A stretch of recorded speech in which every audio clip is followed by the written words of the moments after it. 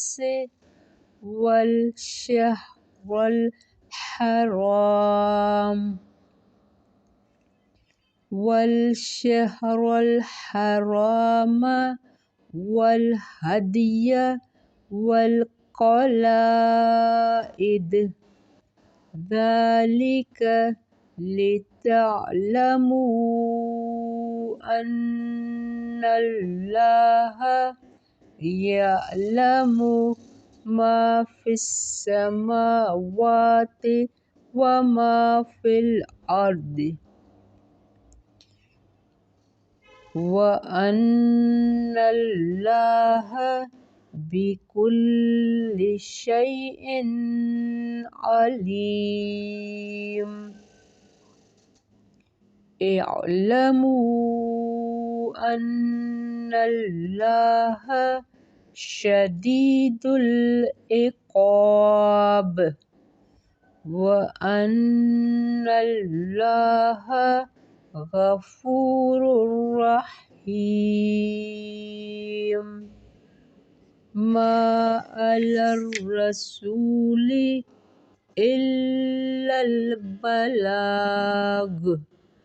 واللہ یعلم ما تبدون وما تکتمون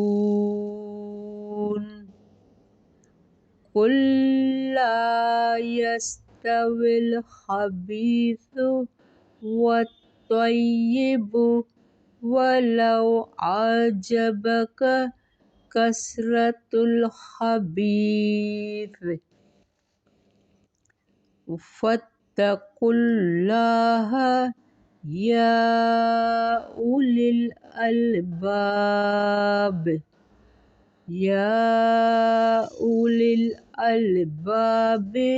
لعلكم تفلحون۔ بارک اللہ فی۔ ہم یہاں آیت نمبر 100 پر اسٹاپ کر رہے ہیں۔ خاص احکام ہے جعل اللہ الکعبۃ بیت الحرام، بنایا اللہ نے کعبہ کو گھر حرمت والا معنی پاک، تعظیم، احترام والا، پوری دنیا میں جو سب سے زیادہ پہچانا جانے والا امن کا گھر ہے وہ خانہ کعبہ ہے، مکہ مکرمہ ہے۔ وہاں کبھی کوئی چوری ڈکیتی کو کچھ بھی نہیں ہوتا، پورا امن کا امن ہے، یہ دنیا میں پہچانا جاتا ہے۔ تو اللہ کیا کر رہا ہے؟ بنایا اللہ نے، یہ اللہ نے بنایا ہے، اس کو جو عزت دی ہے وہ اللہ نے دی ہے۔ بنایا اللہ نے کعبہ کو بیت الحرام، گھر حرمت والا، یعنی سب پوری دنیا میں جو احترام اور تعظیم کا گھر ہے وہ خانہ کعبہ ہے۔ قیام للناس، قیام کا ذریعہ لوگوں کے لیے قیام کا ذریعہ ہے۔ کعبۃ البیت الحرام اس لیے کہا جاتا ہے کہ اس کی حدود میں شکار کرنا، درخت کاٹنا وغیرہ حرام ہے۔ اسی طرح اس میں اگر باپ کے قاتل سے بھی سامنا ہو جاتا تو اس سے بھی تعرض نہیں کیا جاتا تھا۔ اس سے قیام للناس لوگوں کے قیام اور گزران کا باعث قرار دیا گیا ہے، جس کا مطلب ہے اس کے ذریعے سے اہل مکہ کا نظم و انصرام بھی صحیح ہے اور ان کی معاشی ضروریات کی فراہمی کا ذریعہ بھی ہے۔ اسی طرح حرمت والے مہینے آگے آئے، قیام للناس و شہر الحرام، اور ماہ حرام کو یعنی احترام اور تعظیم کے لحاظ سے سب سے زیادہ جو احترام ہے وہ مکہ شہر کا ہے۔ والہدی والقلائد، اور قربانی کو اور پٹے والے جانور، قربانی اور پٹے والے جانور وہ جو فی سبیل اللہ، قلائد یعنی اس کے گلے میں وہ ایک نشانی ہوتی تھی۔ اسی طرح حرمت والے جو مہینے وہ رجب، ذوالقعدہ، ذوالحج اور محرم ہیں، اور حرم میں جانے والے جانور ہدی اور قلائد بھی قیام للناس ہیں کہ تمام چیزوں سے بھی اہل مکہ کو مذکورہ فوائد حاصل ہوتے ہیں۔ تو یہ قیام للناس کا معنی ہے لوگوں کے قیام کا ذریعہ۔ جب خانہ کعبہ نہیں بنا تھا، وجود میں نہیں آیا تھا، تو کوئی انسانی جان، کوئی آبادی کچھ بھی نہیں تھی۔ پھر جب خانہ کعبہ بنا تو بی بی ہاجرہ نے وہاں اسماعیل علیہ السلام سے یہ آب زمزم نکلا، اس کی بھی بڑی ہسٹری ہے، سب کو پتہ ہے۔ تو وہاں زندگی کے آثار نمودار ہوئے، پھر اس کی پہچان ہوئی۔ تو اللہ نے یہاں یہ سب کچھ بتا کے ذالک لتعلموا ان اللہ، یہ اس لیے تاکہ تم جان لو، ان اللہ یعلم، بے شک اللہ وہ جانتا ہے، ما فی السماوات جو کچھ آسمانوں میں ہے، وما فی الارض اور جو کچھ زمین میں ہے، وان اللہ بکل شیء علیم، بے شک اللہ ہر چیز کو خوب جاننے والا ہے۔ انسان اور جگہ کے علاوہ اللہ نے جانوروں کو بھی احترام اور حرمت والا بنایا ہے۔ وہ کس طرح؟ جو قربانی کے لیے گلے میں پٹے والے جانور ہیں تو وہ بھی حرمت والے ہیں۔ اللہ تعالیٰ نے احکام جو یہاں بتائے ہیں، جو احترام بتایا ہے، وہ علم پر مبنی ہے۔ یہاں وَأَنَّ اللَّهَ عَلَىٰ كُلِّ شَيْءٍ علیم صفت آئی ہے، یعنی اللہ علم والا ہے۔ اللہ کی جو مشیت ہے، اللہ نے جو یہاں جو احترام رکھا ہے، خانہ کعبہ کو اتنی عزت دی ہے، یہ اللہ کے احکام علم پر مبتنی ہے۔ اللہ کو پتہ ہے کہ ہاں وہ آگے جا کر یہ شہر کتنا ترقی کرے گا۔ اور حج صرف سیر و تفریح نہیں، عبادت بھی ہونی چاہیے، ہمارا تربیت ٹریننگ بھی ہونی چاہیے، ہمیں بہت کچھ سکھاتا ہے۔ وہاں ہم نئے نئے لوگوں سے ملتے ہیں، ان کے مزاج سے واقف ہوتے ہیں، کون کس طرح کیسے کامیاب ہوا، وہاں لوگ کیسے ترقی کرتے ہیں۔ تو یہ وہاں اللہ نے اس کی بڑی حکمتیں رکھی ہیں۔ اعلموا جان لو ان اللہ شدید العقاب، جان لو بے شک اللہ سخت سزا والا ہے۔ عقاب عقب ایڑی کو کہتے ہیں، کسی گناہ کا مواخذہ کرنا۔ اگر آپ گناہ کریں گے تو یہ اللہ ہمیں ہر وقت واچ کر رہا ہوتا ہے۔ وَأَنَّ اللَّهَ غَفُورٌ رَحِيمٌ، اور اللہ بہت بخشنے والا، نہایت رحم کرنے والا ہے۔ ہر جگہ اچھائی کے ساتھ اللہ برائی بیان کرتا ہے، برائی کے ساتھ اچھائی، تاکہ لوگ مایوس نہ ہوں۔ تو یہاں صرف لوگوں کو ڈرایا نہیں جا رہا ہے کہ اللہ شدید العقاب ہے، سزا دینے والا نہیں، اللہ غفور الرحیم بھی ہے، 70 ماؤں سے زیادہ پیار بھی کرتا ہے۔ اگر تو اللہ کی فرمان برداری کرو گے، احترام کرو گے، عزت کرو گے، جو اللہ نے قانون بنا کے دیا ہے، دائرہ بنا کے دیا ہے، حد سے تجاوز نہیں کرو گے، تو اللہ غفور الرحیم بھی ہے۔ ویسے ہم سب کو پتہ ہے، ہمارے اوپر کرامن کاتبین بیٹھے ہیں، ہم جو برائی کرتے ہیں تو وہ جلدی نہیں لکھتے، ہم جو نیکی کرتے ہیں وہ جلدی لکھتے ہیں، برائی کے لیے تھوڑا ڈھیل دیتے ہیں، ہو سکتا ہے یہ سدھر جائے، اپنا فیصلہ واپس لے۔ تو نیکیوں میں دوڑ لگاؤ، اللہ غفور الرحیم ہے۔ ما علی الرسول، نہیں ہے رسول پر۔ اب یہ بھی سب کچھ بتا کے رسول کا کام پیغام پہنچانا ہے۔ جب اس نے پیغام پہنچا دیا، اب ذمہ داری بندوں کی ہے کہ وہ ان احکام کو فالو کریں۔ تو یہاں کیا کہا؟ ما علی الرسول الا البلاغ، نہیں ہے رسول پر مگر پہنچا دینا۔ اللہ نے ان کو جو قرآن کے ذریعے پیغام دیا، اس نے پہنچا دیا۔ واللہ یعلم، اور اللہ جانتا ہے، ما تبدون وما تکتمون، اللہ جانتا ہے جو تم ظاہر کرتے ہو، جو تم چھپاتے ہو، جو تم چھپاتے ہو، تم ظاہر کرتے ہو، اللہ سب جانتا ہے۔ اللہ کہتا ہے ہم بندے کی شہرگ سے بھی قریب ہیں، ہم سب جانتے ہیں بندہ کب، کس وقت، کب کہاں کیا سوچ رہا ہے، کیا کر رہا ہے۔ کوئی بھی اللہ سے بات چھپی نہیں ہے، مخفی نہیں ہے۔ بھلے ہم 7 پردوں میں کریں، اللہ ہمارے دل میں ہے، ہماری سوچ جانتا ہے۔ قُل لا یستوی الخبیث، کہہ دیجئے نہیں برابر ہو سکتے، یستوی الخبیث نہیں برابر ہو سکتے، ناپاک، والطیب، اور پاک۔ وَلَوْ أَعْجَبَكَ کثرت الخبیث، اگرچہ اچھی لگے تمہیں کثرت ناپاک کی، کثرت تعداد اور قوت میں بھلے آپ کو ناپاک چیز اچھی بھی لگی، پاک اور خبیث ایک نہیں ہو سکتے۔ حسی خبیث، طیب پاکیزہ انسان ہو یا چیز پاک ہو تو حلال ہے۔ کسی بھی خبیث چیز پر خوش نہ ہو، اس وقت اللہ کا ڈر ہو۔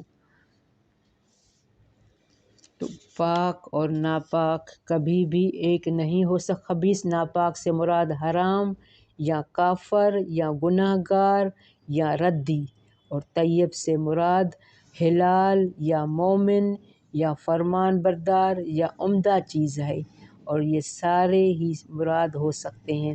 مطلب یہ ہے کہ جس چیز میں خبیث یعنی ناپاکی ہوگی وہ کفر ہو، فسق و فجور ہو۔ اشیاء و اقوال ہوں، کثرت کے باوجود وہ ان چیزوں کا مقابلہ نہیں کر سکتے جن میں پاکیزگی ہو، کچھ بھی ہو، بلکہ انسان کی سوچ ہو، انسان کا کام ہو، اگر پاک ارادے ہیں، نیک ہیں، اللہ اور اسلام قرآن کے مطابق ہیں، تو وہ خبیث کا مقابلہ بھلے دوسرا کتنا بھی آپ کو طاقتور لگے، اگر ان کی نیت، ان کے ارادے میں فتور ہے، فسوق ہے، تو وہ ایک نہیں ہو سکتے۔ کثرت کے باوجود ان چیزوں کا مقابلہ نہیں کر سکتے جن میں پاکیزگی ہو، یہ دونوں کسی صورت میں برابر نہیں ہو سکتے۔ اسی لیے خبث کی وجہ سے اس چیز کی منفعت اور برکت ختم ہو جاتی ہے، جبکہ جس چیز میں پاکیزگی ہوگی اس سے اس کی منفعت اور برکت میں اضافہ ہوگا، یہ قرآن کہہ رہا ہے۔ تو ہمیں بھلے کثرت، جو بہت سارے لوگوں کے پاس مال زیادہ ہوتا ہے، گاڑیاں، بنگلے، اسٹیٹس، لیکن وہ حرام کا مال ہوتا ہے، 2 نمبری مال ہوتا ہے، تو اللہ کو کبھی بھی اس کا صدقہ بھی قبول نہیں۔ اگر آپ کے پاس تھوڑا بھی ہے، حلال ہے، طیب ہے، تو وہ اللہ کے ہاں قبول ہے۔ بھلے آپ 1 روپیہ بھی صدقہ کریں، کھجور کریں، آپ نے فاتقوا اللہ، بس ڈرو اللہ سے۔ اللہ نے یہ قانون بتا کے فاتقوا اللہ، بس ڈرو اللہ سے۔ یا اولی الالباب، اے عقل والو، لعلکم تفلحون، تاکہ تم فلاح پا جاؤ۔ کتنی بہترین آیتیں ہیں۔ اللہ ہمیں، لوگ قرآن کو سمجھ کے نہیں پڑھتے۔ اب اگر کوئی اس پارے کو ایسے ہی پڑھے گا، اس کو کیا پتہ کہ میں نے کیا پڑھا، اس میں اللہ مجھ سے کتنی پیاری اچھی بات کہہ رہا ہے۔ اور قرآن کا مفہوم جاننے کے بعد جن لوگوں کے پاس مال تھوڑا بھی ہے، کچھ بھی نہیں ہے، لیکن اللہ پر توکل اس کے دل کو اطمینان دیتی ہے۔